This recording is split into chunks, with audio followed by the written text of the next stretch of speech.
All right, I guess we will get started. We want to thank you for joining us on this beautiful day, or trying to be beautiful day. Welcome to Vermont School Board U. This is our lunch break webinar series. Today we are talking about the weighting study that you have been hearing a lot about for a long time. We're going to dig in and understand that better.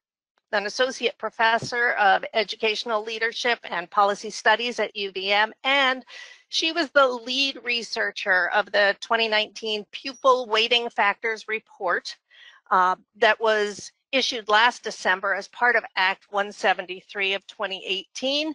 And she is with us today to walk us through that report.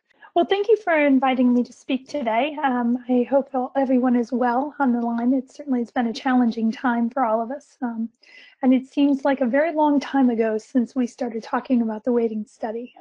But it is still a very important issue, and one that I know the legislature is going to continue to consider in the coming months and probably the next year. So what I wanted to do today is provide a high-level overview of what the study's objectives were. If you want to move on to the next slide, that would be great. A little bit of background about the study's objectives and its key findings. The study is available for those of you who would like to read more in depth. It is available both on the legislature's website and through the Agency of Education's website.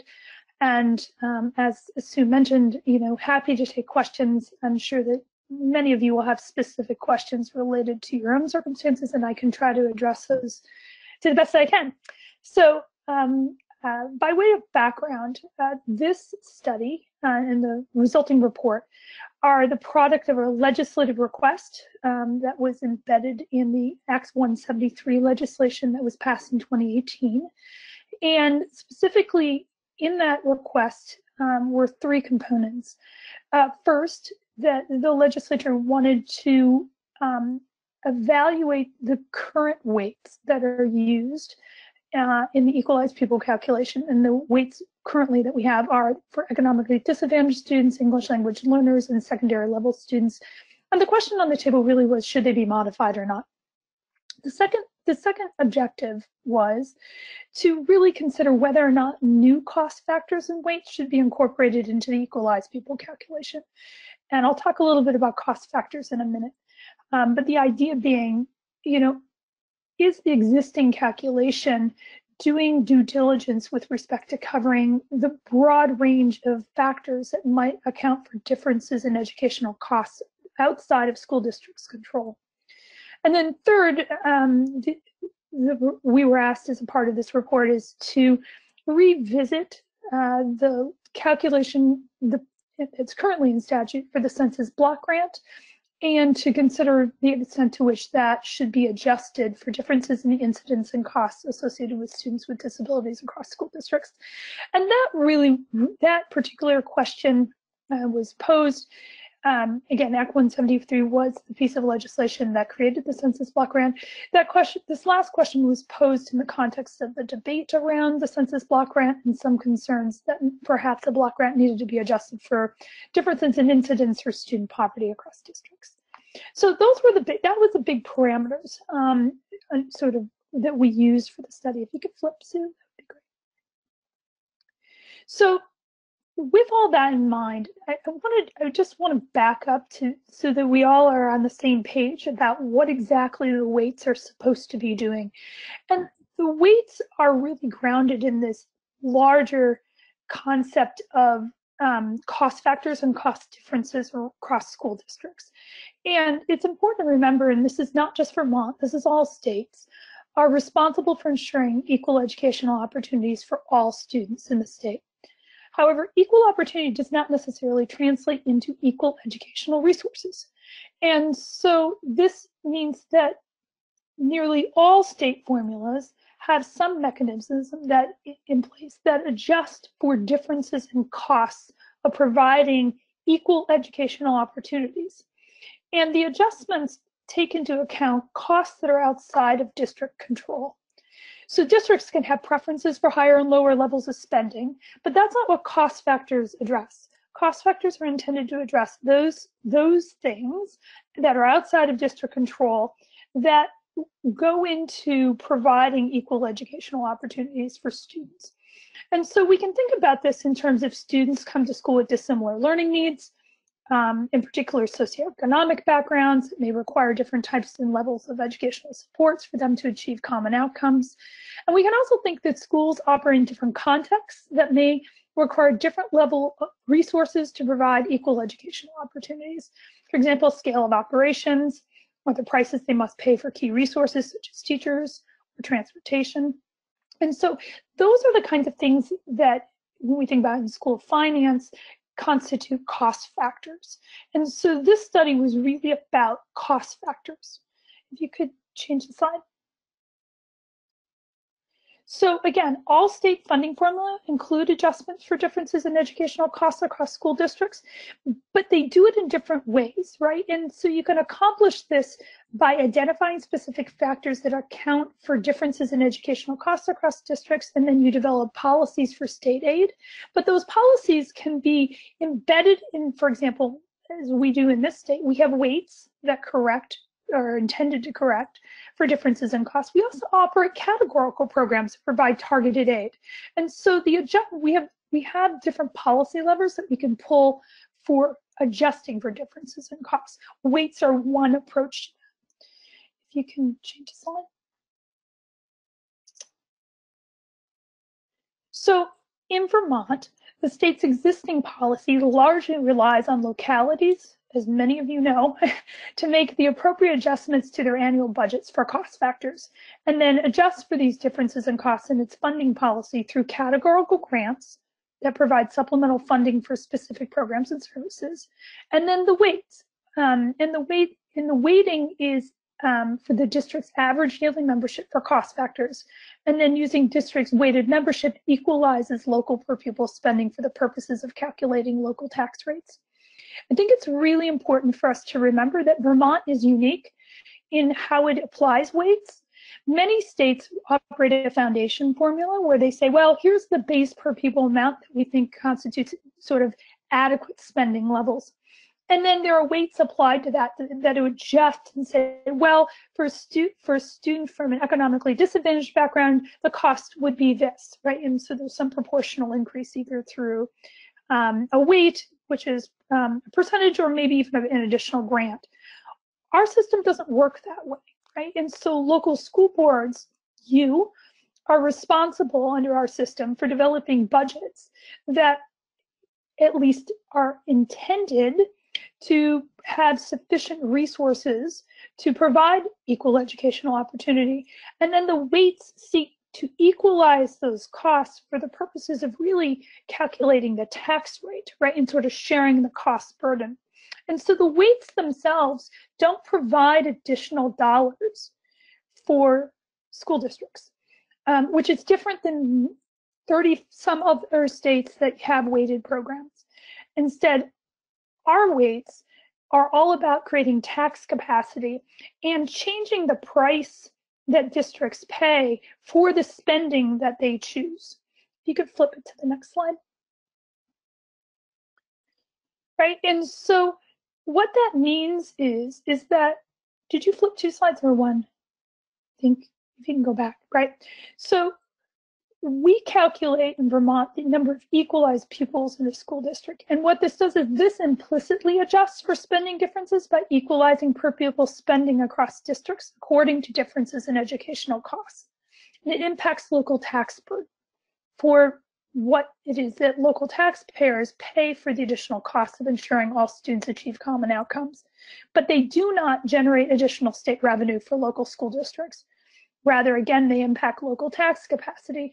And that's, again, a really important point for us to remember as we talk about this, because that is fundamentally different than most other states that use weighting schemes. And so in the conversations around the weighting study, this has come up a number of times where individuals have said, well, this will generate additional revenue.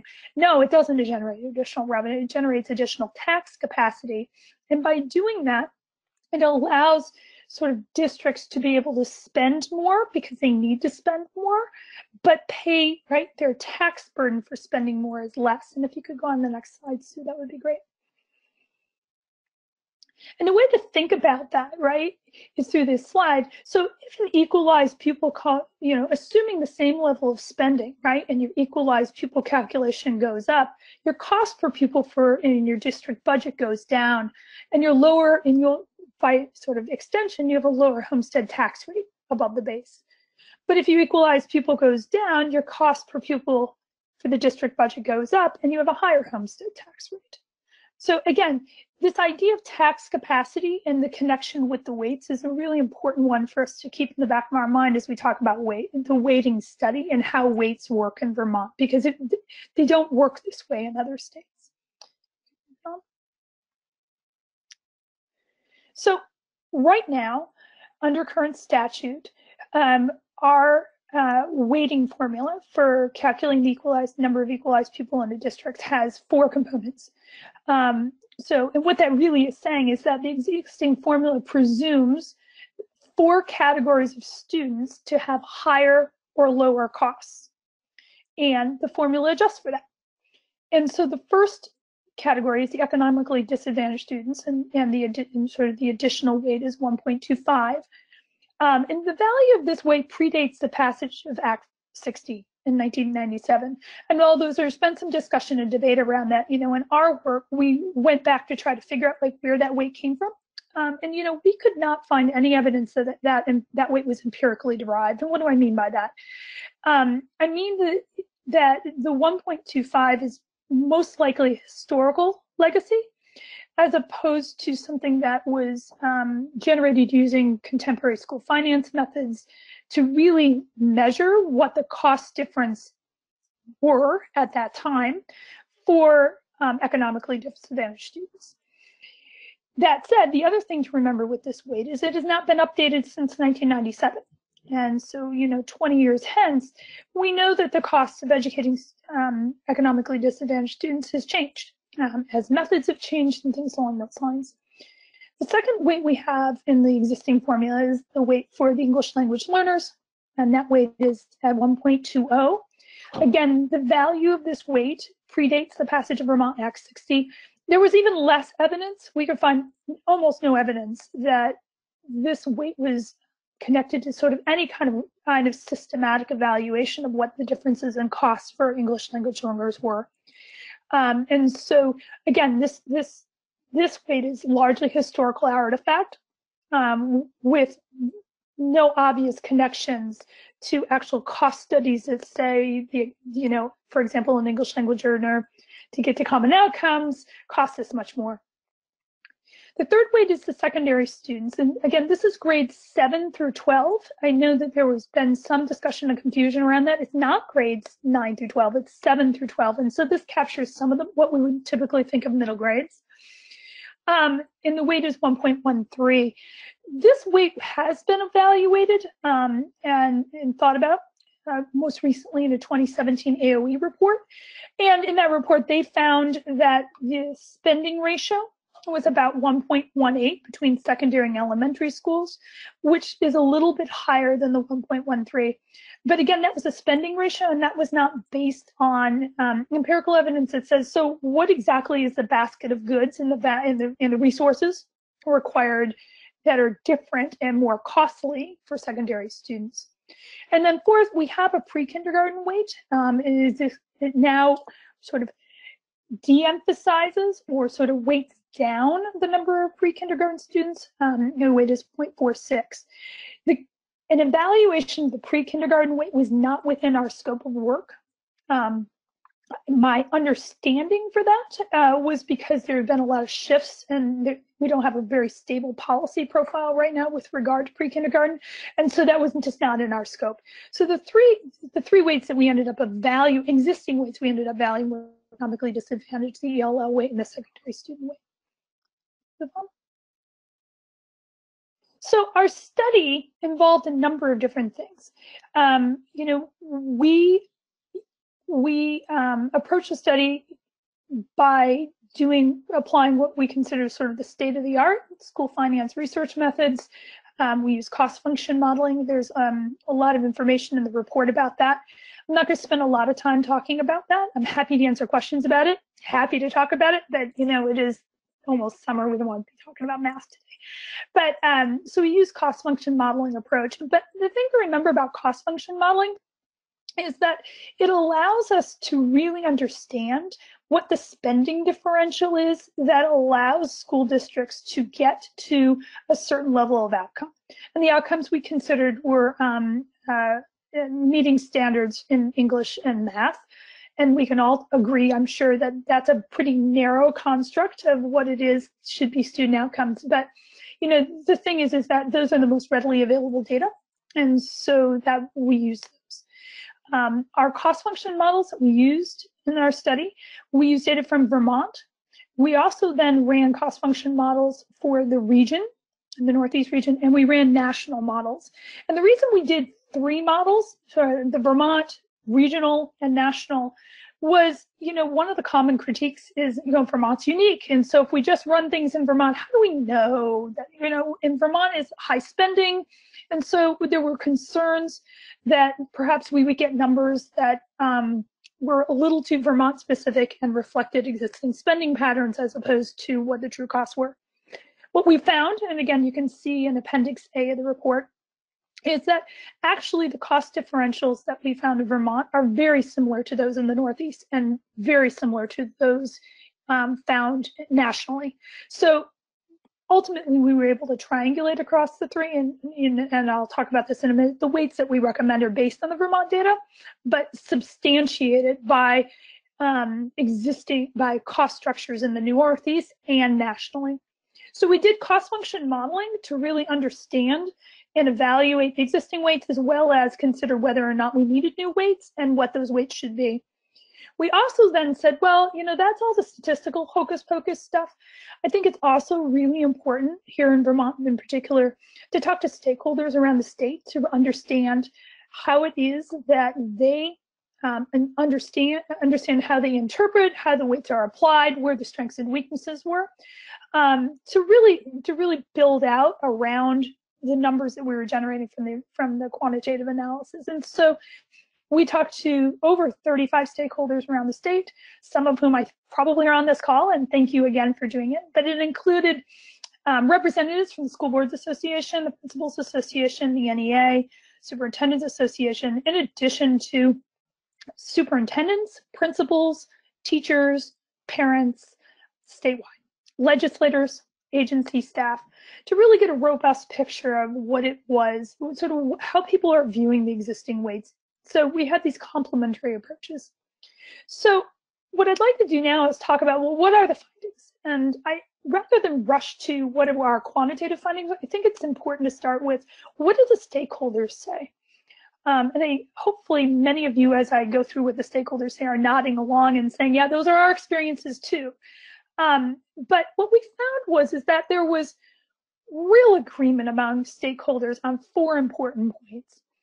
First, that the cost factors incorporated in the calculations, the current calculations, do not reflect current educational circumstances. That, and by that we mean is that there are other kinds of cost factors, not just economically differences in concentrations of economically disadvantaged students, ELL students, or secondary level education, that are accounting for cost differences across districts that are outside their control. The second thing that we found, and again, I would say this was nearly unanimous agreement across all stakeholders for all 4 of these points, is that the values of the existing weights used to calculate districts' equalized pupil counts have weak ties with the actual differences in the cost of educating students with disparate needs or operating schools in different contexts. I mean, in short, what does that mean? The value of the weights don't really reflect the differences in costs. And that, as I'll show you in a few minutes, bears out in our findings when we do the empirical analysis about what it is the weights should be going forward.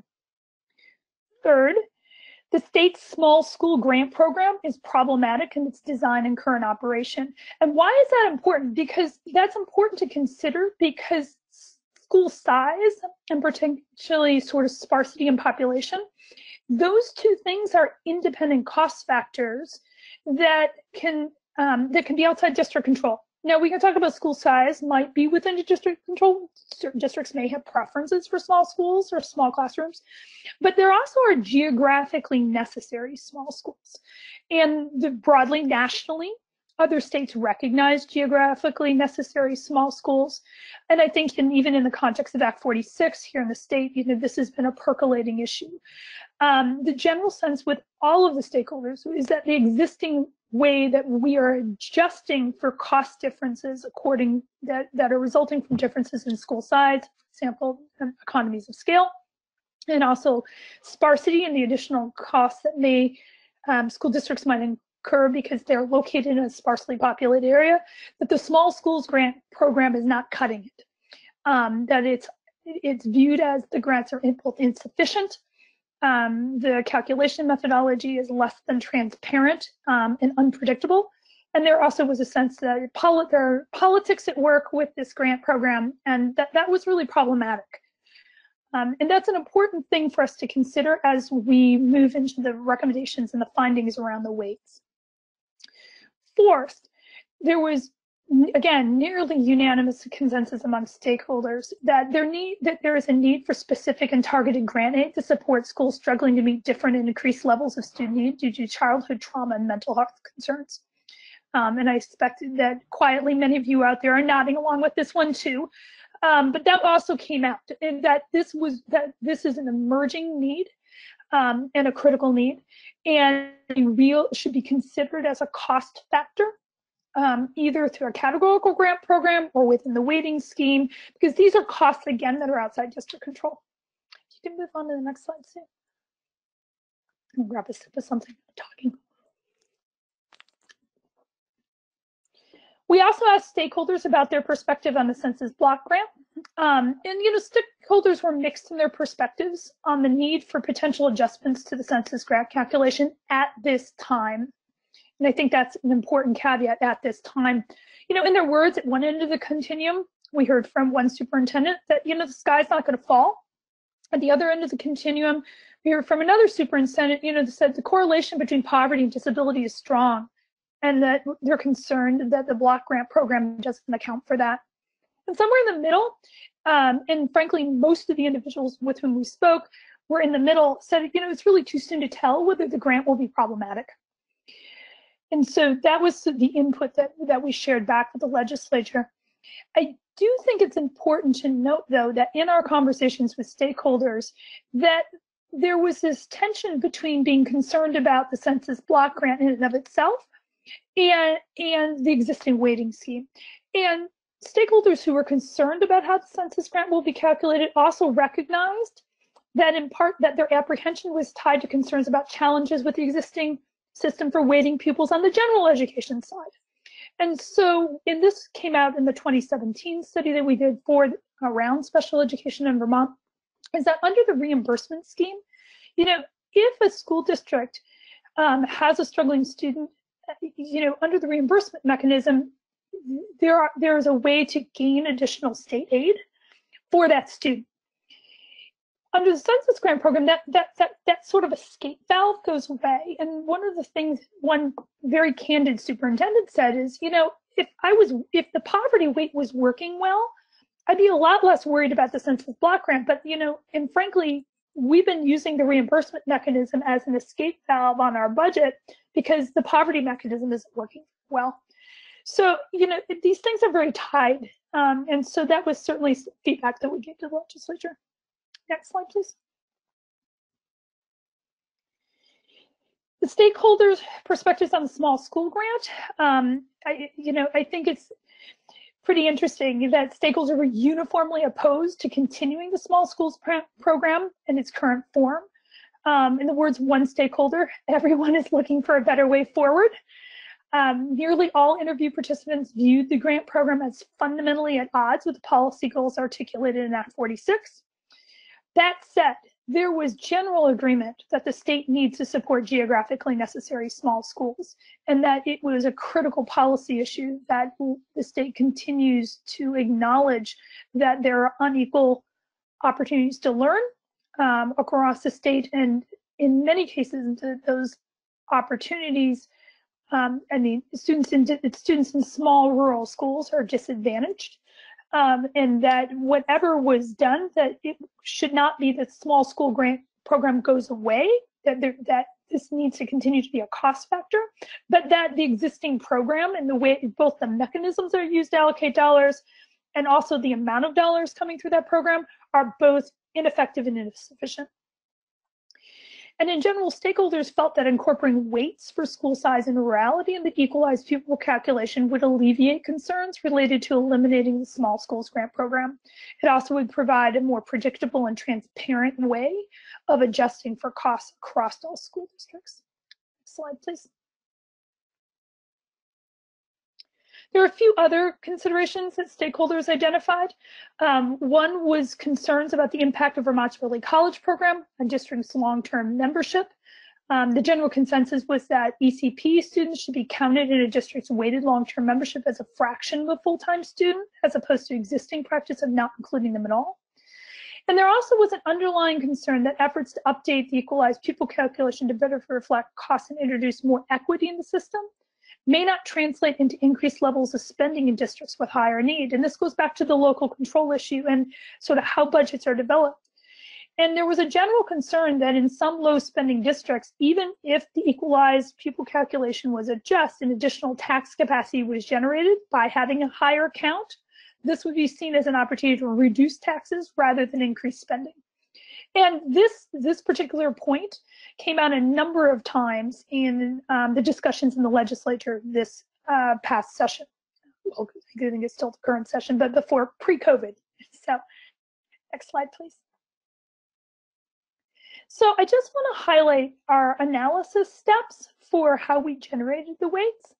The way we approach this is we first identified, using large-scale data from Vermont, and then again did it regionally and did it nationally, the risk factors. And what we mean by risk factors are those characteristics of students that are systematically related to student performance or student underperformance.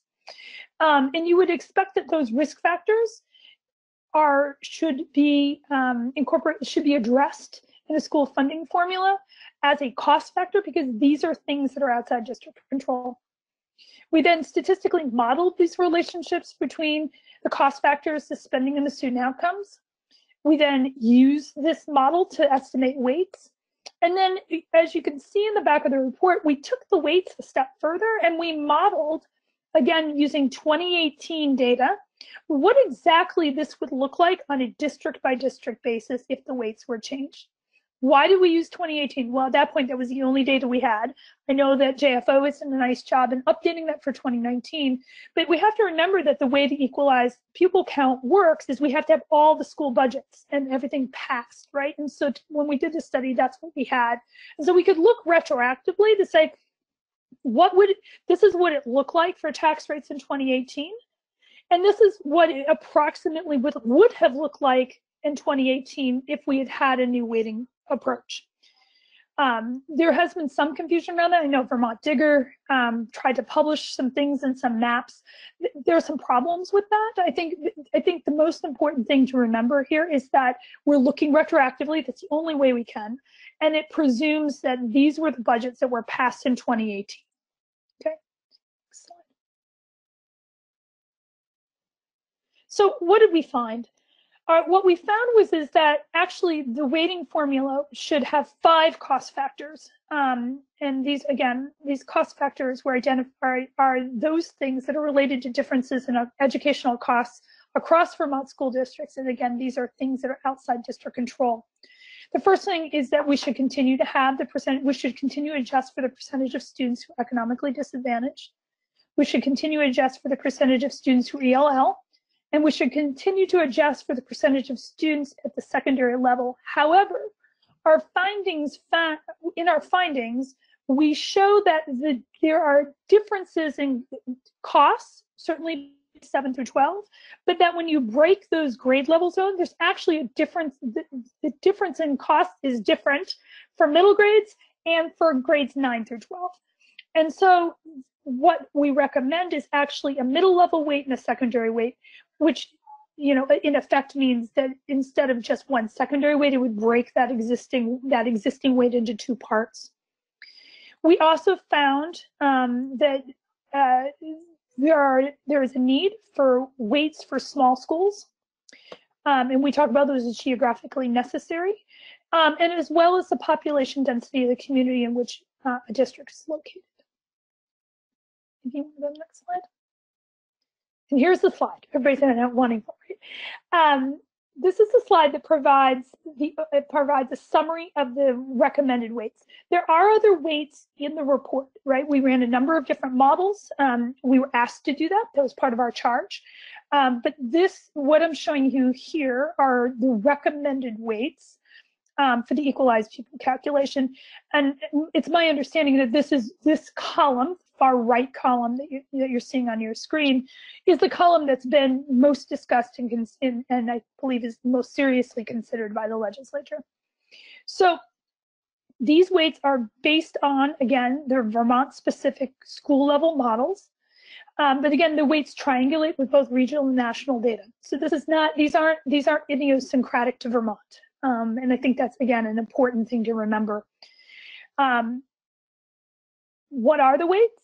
As you can see, for poverty, the weight would change from 0.25 to 2.97. And I sort of prefaced the magnitude of that change earlier in my presentation by saying that it's unclear that the 0.25 was ever really tied to any empirical estimates around what the actual cost of serving economically disadvantaged students.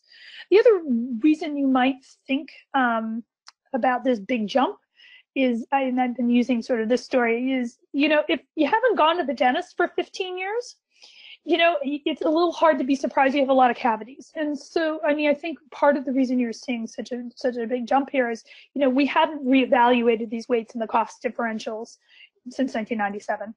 So we have two things going on. Probably the 0.25 was low to start with, and was just a guess. And two, it hasn't been updated in so long.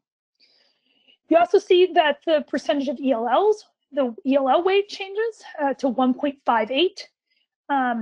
Frankly, that ELL weight applies to a small subset of districts in the state who have more, it applies to all districts, let me be clear. But that weight, there's a smaller set of districts that are more affected by that change in weight. And then we get down to what I guess the new weights are. The first one is enrollment. And I want to talk about this enrollment weight because one of the questions that has come up is like, how did you create these thresholds? Why 250 students? Because you'll see that the weights are calibrated for small schools with less than 250 students. And that was, again, based on our empirical analysis.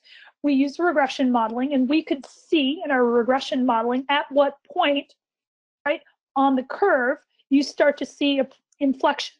And at that point of inflection, we can start to see where you just don't see costs increasing anymore as a result of enrollment. And so it was below 250 students was where we saw systematically higher costs. And we saw a second inflection point first inflection point at 250 and the second inflection point at less than 100. And so that's why those two cut points. And at those two cut points, we were able to calculate the weights. The weight for a small school with less than 100 students would be 0.26. And for a school with 101 to 250 students would be 0.12. In the simulations, we used the 2-year average for enrollment, if you're curious about sort of how that got applied. We also then looked at population density. And this, I think what's important to recognize here, that this is the population density of this entire school district. And that really has to be how this is calculated, because that's basically how the census data are calculated. But it also is consistent with sort of the governance models that are envisioned under Act 46, which is a district budgeting model as opposed to school level budgeting models. So what that means is that this population density weight would be applied based on district population density, persons per square mile, rather than a particular school's geographic boundary. And again, we found a number of inflection points. And again, these inflection points correspond with sort of the differences in population density where costs increase. And above 100 persons per square mile, costs no longer increase. So that did not qualify for a weight. But what you find is that between 55, under 100 and more than 55 or greater, we found a weight, a cost differential there, and the corresponding weight is 0.11.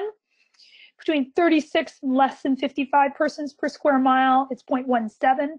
And at less than 36 persons per square mile, it's 0.23. And finally, as I previewed before, we do have the secondary grade enrollment weight, which is grades 7 through 12. Right now it's 1.13. What we found is we found two weights, a middle grades weight, which is for grades 6 through 8 at 1.23, and a secondary grades weight, which is grades 9 through 12, which is 1.20. And again, the pre-kindergarten weight is unchanged.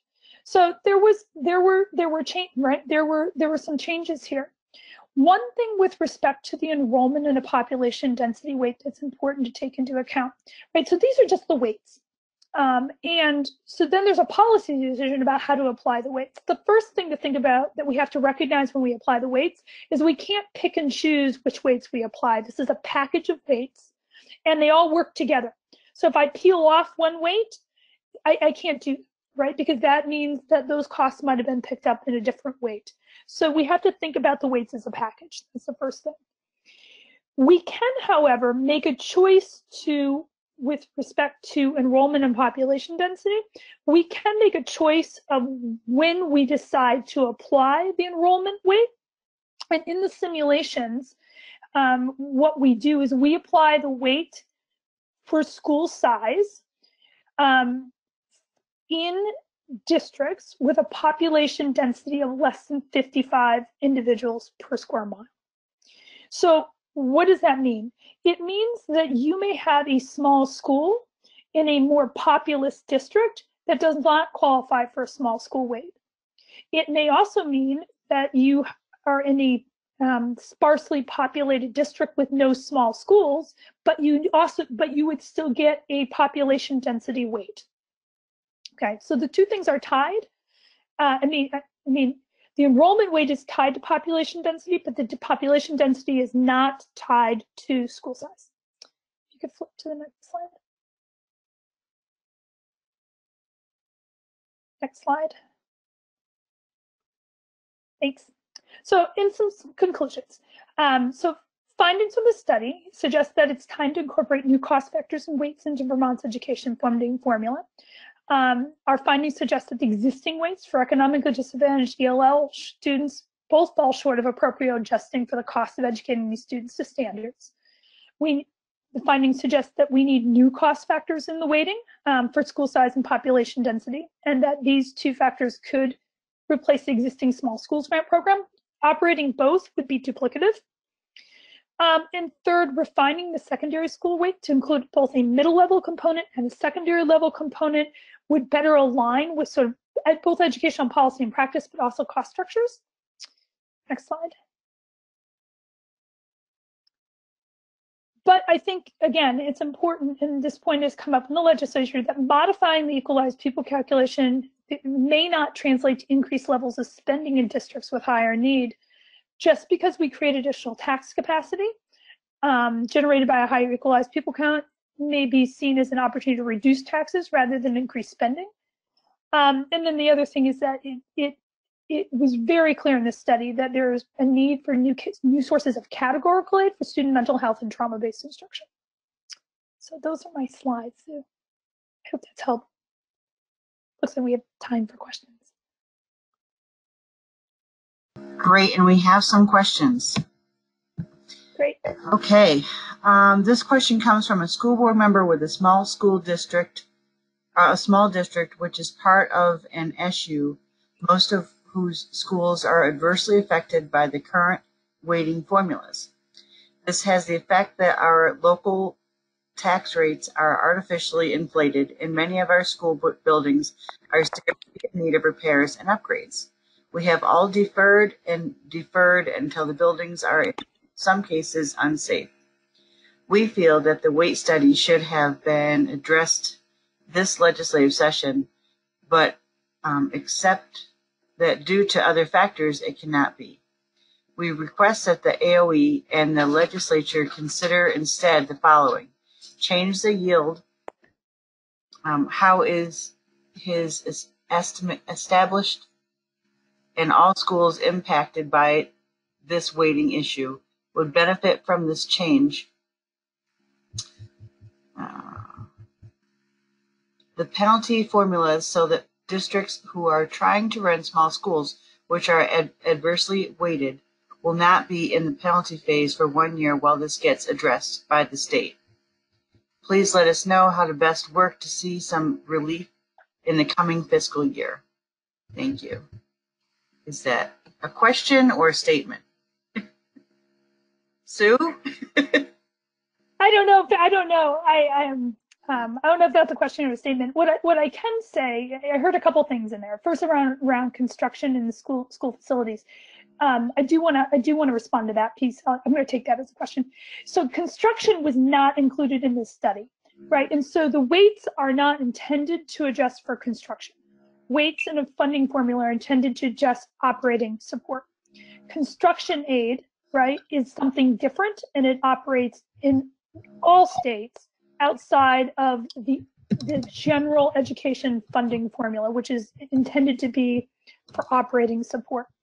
So that would be the one thing I would say. So it wasn't adjusted in this study, but it wouldn't make sense to address it in this. It makes sense to address that in the weights, because that's right. There's a difference in how states fund construction versus operating. That does not mean that we don't need to be talking about construction aid in this state. And I think it was not within my box, but I am happy to be a private citizen and say we need to address construction aid in the state. So I do want to make it clear that that what the weights are addressing are differences in operating costs, and but what that would take into account is routine maintenance, right? But it only takes into account routine maintenance to the extent that school districts are actually including routine maintenance in their budgets. So if you're not including your budget, then it's not being accounted for. And Sue, I'll let you talk about the legislature. So would you like to comment, or do you want me to go on to the next question? Yeah, I can just give a brief comment. As far as school construction goes, the legislature is talking about school construction. House Ways and Means Committee was talking about school construction actually this morning.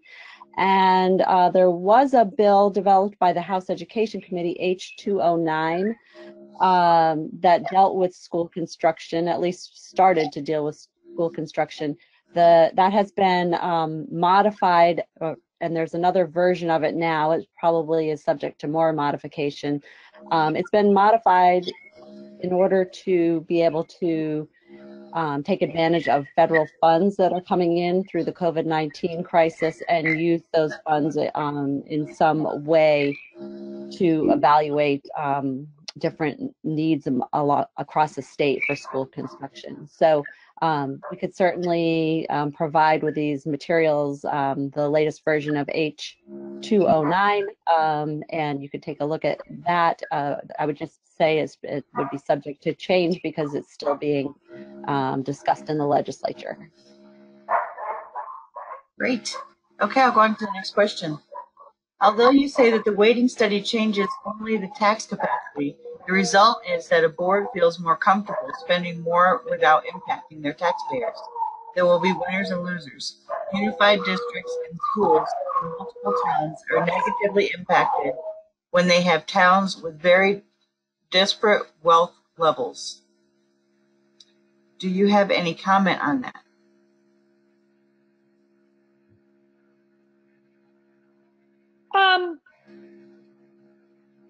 I guess my comment on that is this: that we have the formula we have, right? And so the charge of the weighting study was not to change the formula. And so the way the formula works is all around tax capacity. The reality is that as a school board member, and having been a school board member, I get this, is that there's a confluence of factors that sort of go into your decision making, and I think you're reflecting that. This is not a simple, like my slide. Well, I think it's nice and colorful and it's simple and it helps explain tax capacity. I would not say that it explains the full range sort of decision factors that you're taking into account, right? The tax capacity is certainly just one of them. But I do want to reiterate the point, though, is that as written, the existing formula, the presumption is that school districts develop budgets that are going to provide their students substantially equal educational opportunities across the state. That's a fundamental assumption underlying the entire system of local control. And following that logic, then the weights should be adjusting, weights done appropriately and well should adjust for the differences in those budgets, right? With some districts spending more because they have to spend more to get students to common outcomes. And the weights, again, that are working the way they should then deflate, right, the local tax burden for those additional costs.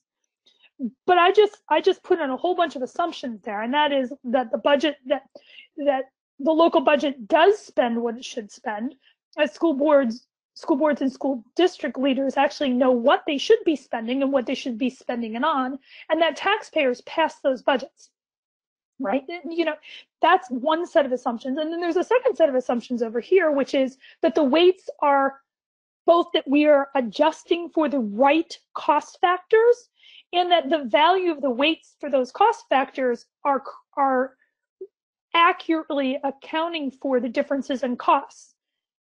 So our study didn't address sort of all of these assumptions over here, which were my assumptions about local school district budgets. Our study addresses this piece over here, which is, you know, are we adjusting, does existing equalized calculation adjust for the appropriate range of cost factors? And again, those things that account for differences in costs across school districts that are outside their control. And for those cost factors, what should the weights be, right? Like, what are the cost differentials? That's what this study did. It doesn't mean that this other question isn't really important, but it also, I think you have to acknowledge that that wasn't what this study did, and that over here, the kinds of questions that you're starting to ask, and they're good ones, start to sort of get at those fundamental assumptions underlying how the whole formula works. And so those are legitimate things to talk about, but that was not what the purpose of this study was. Okay, we have more. Great. Do you want to put anything on that, or would you like me to move forward? Move forward, please. Okay. The next one says, forgive my ignorance, but does Census special ed look at special ed per general population or special ed among school population? And if the latter, special ed among school population, is that ever taken into consideration as a weighting factor? So let's back up. So students with disabilities are a cost factor, right? They are, because that's something outside of district control. Although, you know, there are arguments to say that sometimes school districts may make choices to constrain identification or to open up but generally we think of students with disabilities as a cost factor. Cost factors can be addressed through a formula or through categorical programs. And in this state, we operate a separate categorical program for special ed. Other states include a weight for special ed in their formula, but it's not a weight that in those states, it's a weight that brings additional dollars, right? Not tax capacity. In this state, we operate a categorical program that brings additional dollars for students with disabilities. Under the current formula, right, that's a reimbursement mechanism. On average, you're reimbursed about 60%. What the census-based block grant will do is, instead of providing you additional dollars on a reimbursement basis for your special education spending, it will provide you a flat grant amount for every student in your district with or without a disability. And the intent with that is to provide districts, in particular educators, with more flexibility around these dollars, right? So right now, under the reimbursement mechanism, you can only access aid if you identify a student and that student has an IEP, and then you get 60% of those costs back. But under multi-tiered systems of support, right, you can't use those dollars easily. for tier 1 interventions and things along those lines. And so the policy change then was to move to a block grant, but the block grant is not tied to the number of students with disabilities. It's tied to the number of students overall. And that's a change. But the intent there is to provide districts with dollars on a per capita basis for their full population of students with and without disabilities, so that with the intent of those dollars being available to be spent across special and general education, and for example, for early intervening services, and also, allowing service delivery models that for grouping students with and without disabilities and things along those lines, which you can't really do under the existing reimbursement model.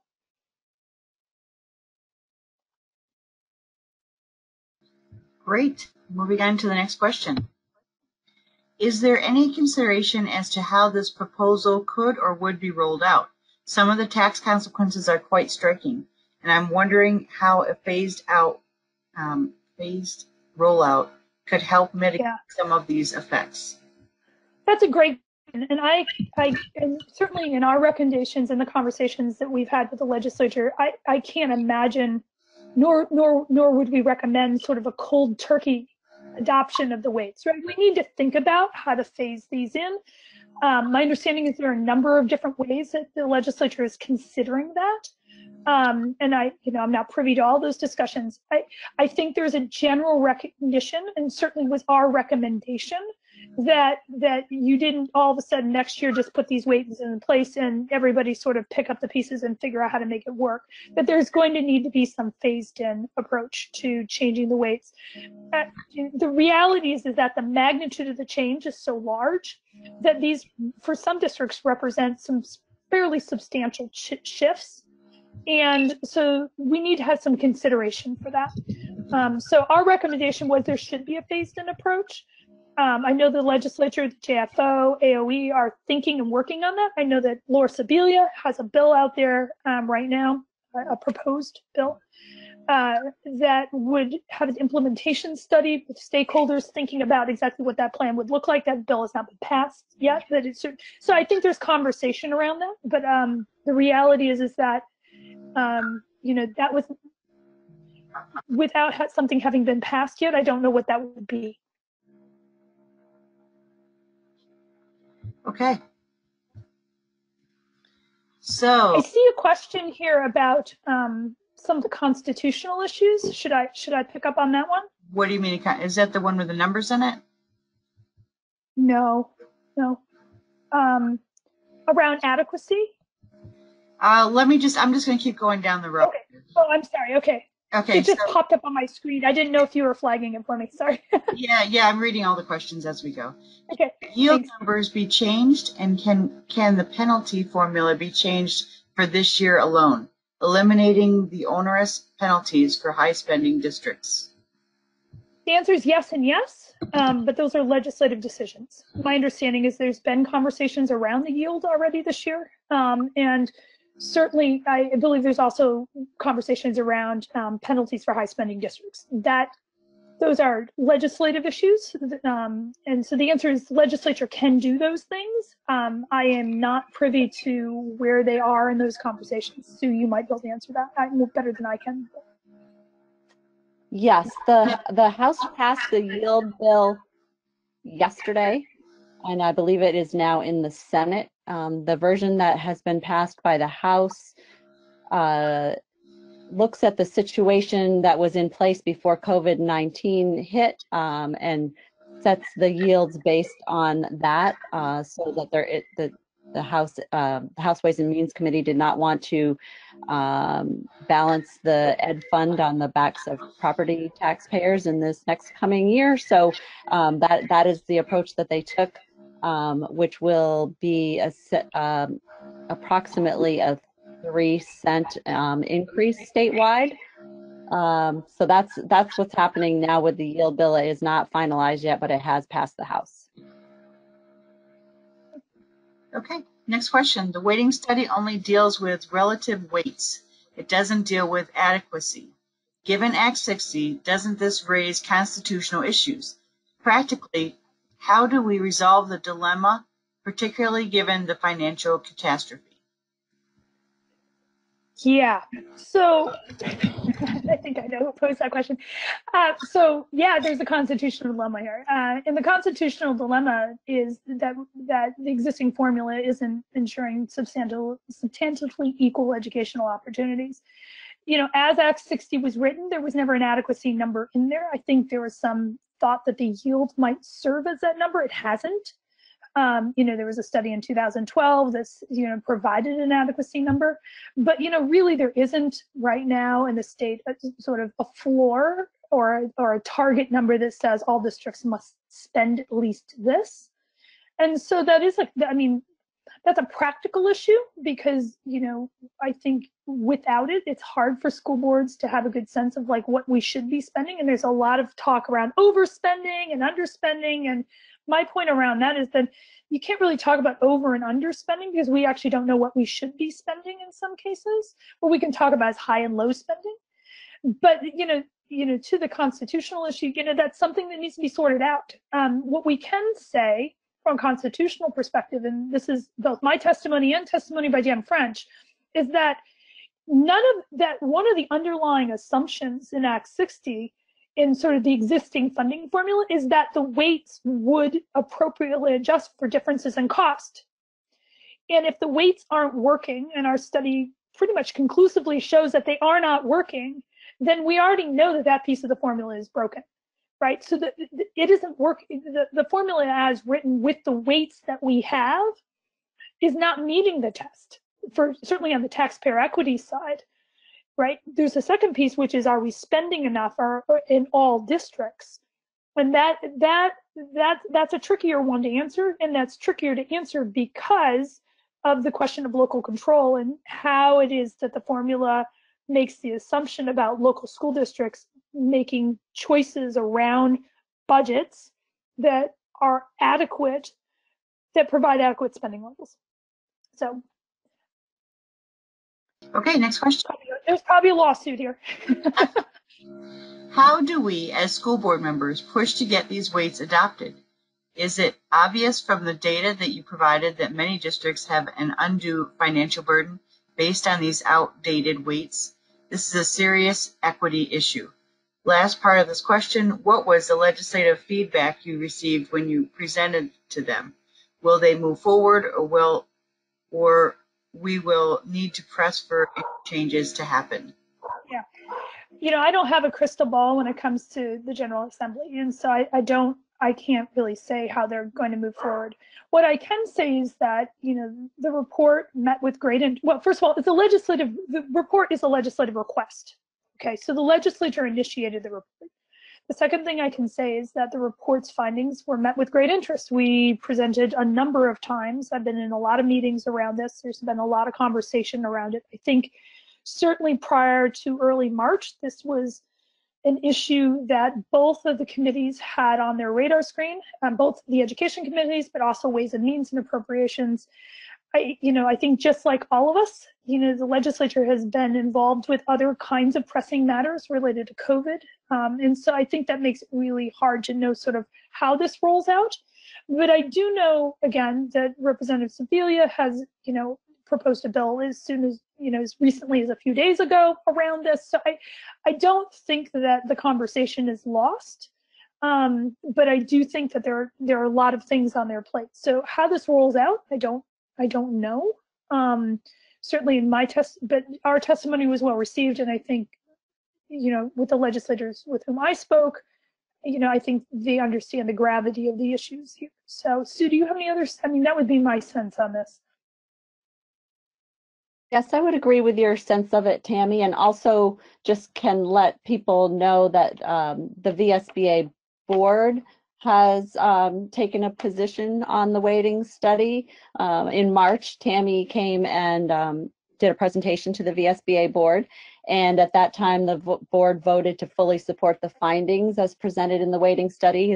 There was the first motion, and the second was the VSBA requests the legislature to thoughtfully and expeditiously establish an implementation plan in pursuit of equity of outcomes for all students and one that is designed to build the capacity within our systems to absorb the changes in funding due to the changes in weights. Okay, next question. Since the majority of school spending is on teacher salary, should there be a cost living weight? In other words, there are areas of the state where budgets need to be higher because teachers need to be paid more in order to afford to live in them, with higher housing costs. So that's a great question. And so we can think about so exactly, right? So the cost of teacher wages is one of the things that drives, first of all, it takes up about 80% of most school budgets are personnel costs, most of which are teacher salaries and benefits. So you're exactly right. So the way the cost function modeling works, and it's taking into spending, right? It's already capturing that. But the other thing to remember is that in the sparsity weight, so in Vermont, let me back up. In some states, there is a cost of living adjustment. For example, Maryland has a cost of living adjustment because the costs of housing, for example, in the DC metro area are very different from St. Mary's County, which is southern Maryland. But you also have to remember in Maryland that school districts are contiguous with counties, and so these are mega districts. And so that's also part of that equation.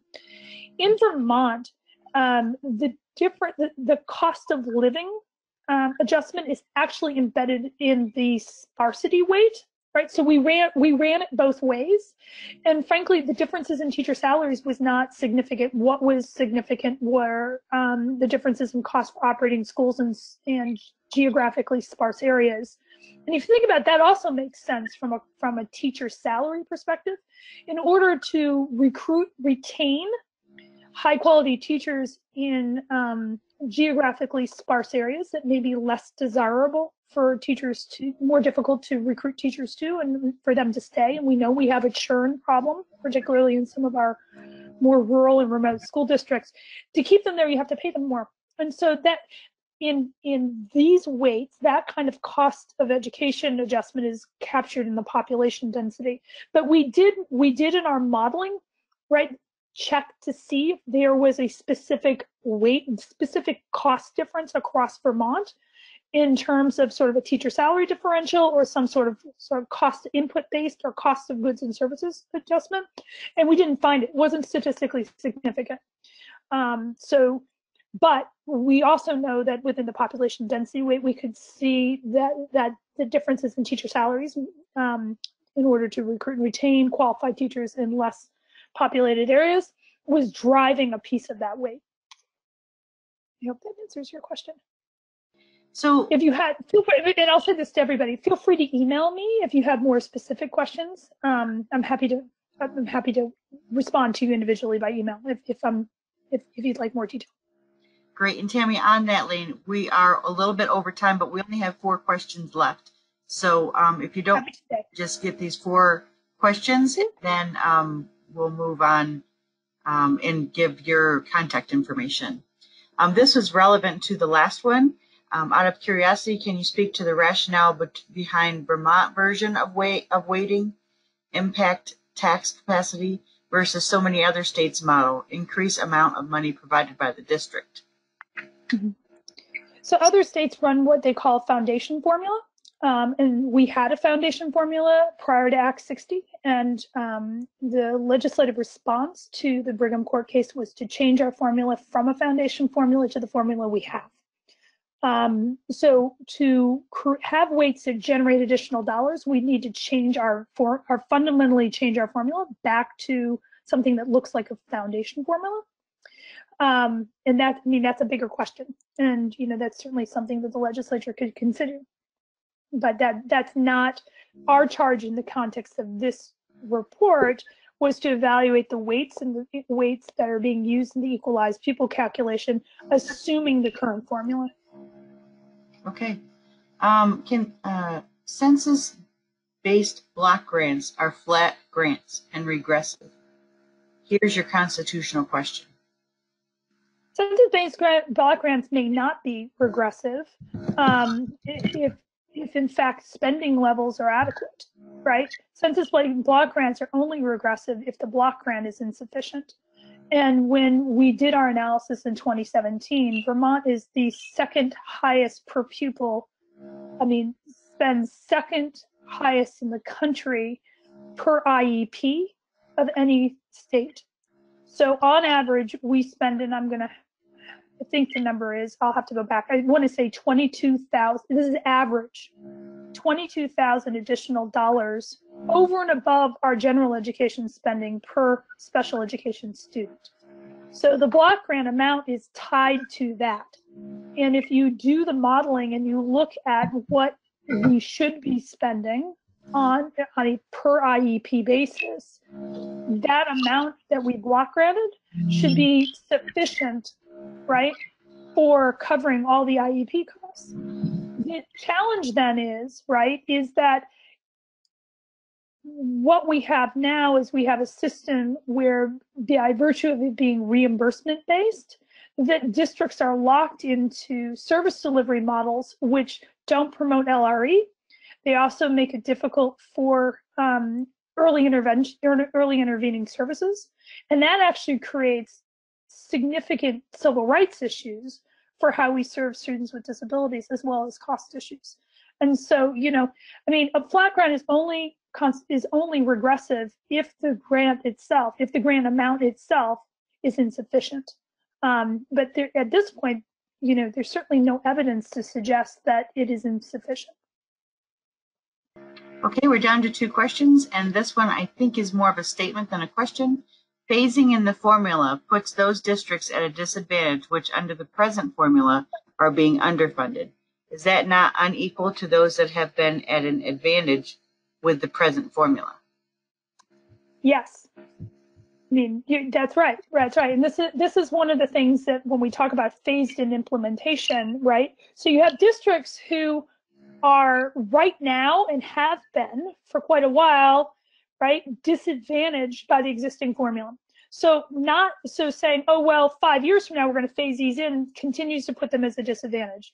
On the other hand, we have districts that have been advantaged under the existing formula, but a sudden change would be a fundamental restructuring of their budget and their tax capacity. And that's a pretty significant shock that's hard to address. And so I think the trick in implementation is going to be having to come up with a compromise that addresses both of those issues, right? Not just mitigating the potential shock to districts that may see, for a decrease in their equalized pupil calculation, but also at the same time being able to ramp up the number of equalized pupils in districts that have been disadvantaged under the existing formula. So I'm sorry if I misspoke or I wasn't clear. In implementation, both of those things need to be just, not just the potential shock to districts who would see a decline in equalized pupil, because you're right. Under the existing formula, there are districts that have been disadvantaged, and they've been disadvantaged, for a long time under the existing formula. Okay, we're on to our last question. But shouldn't a high special education to regular student ratio be considered as an overall cost to the school, especially in a small school setting? Shouldn't a high special education I don't know if that I understand. If you're talking about within the weighting, because the weighting doesn't include special education, right? If you're talking, are you talking over on the census-based block grant? I can't see the question. So I will ask the question. I'll repeat it again, and if there's still confusion, then I will put you in contact with this board member. Yeah. But shouldn't a high special ed to regular student ratio be considered as an overall cost to the school, especially in a small school setting? So I think what she's saying is if they have a higher special education to regular student ratio, shouldn't they get a consideration as opposed to a lower special education to regular student ratio? Right. So if you have a higher percentage of students with disabilities in your school district or a school, there are 2 possible reasons for that, and they're intersecting reasons. They're not independent. One is because of differences in population characteristics, and if you think about it, sort of the distribution of disability is certainly outside of school districts' control. We also know that disability is highly, right, that the best predictor for the percentage of students with disabilities in school district is poverty. And so one of the challenges is, and this came up both in our analysis, but also in our stakeholder interviews, is that the existing poverty adjustment isn't working very well, right? And so what's happened, because the existing poverty adjustment hasn't worked very well, is that school districts have relied on special education funding, the categorical program, to sort of fill in those gaps.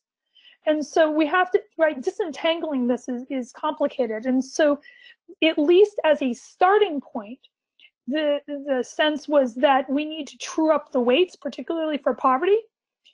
And the Census Block Grant hasn't even been implemented yet, right? So it's really difficult to say, to what extent is this formula providing inadequate resources.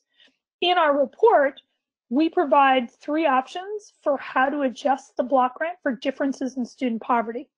And we recommended a way to do that. That doesn't, so we certainly could adjust the census plate block grant for poverty.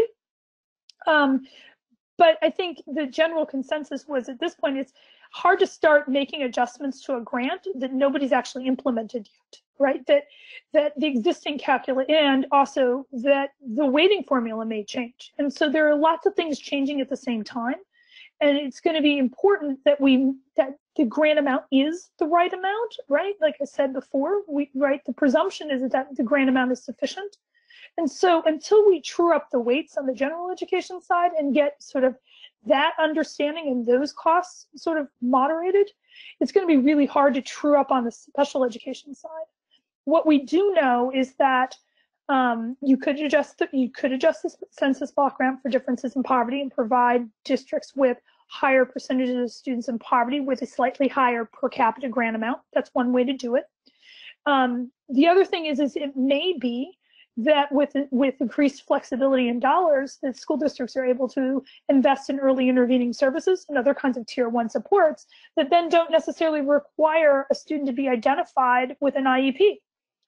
Because we know around the state that identifying students with IEPs has been one of the strategies that school districts use in order to get additional dollars to provide supplemental services and support to struggling students.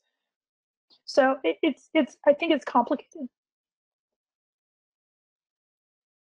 All right, that's all the questions that we have. Well, thank you for inviting me. I hope everyone is well during these challenging times. And again, if you have specific questions, feel free to email me. I'm happy to try to answer them. Tammy, thank you so much for joining us today. I think this was really helpful and enlightening and provided some background for so many who were on the line. Thank you all for joining us today and spending your lunch hour with us. So thank you all very much. Appreciate your being here with us today.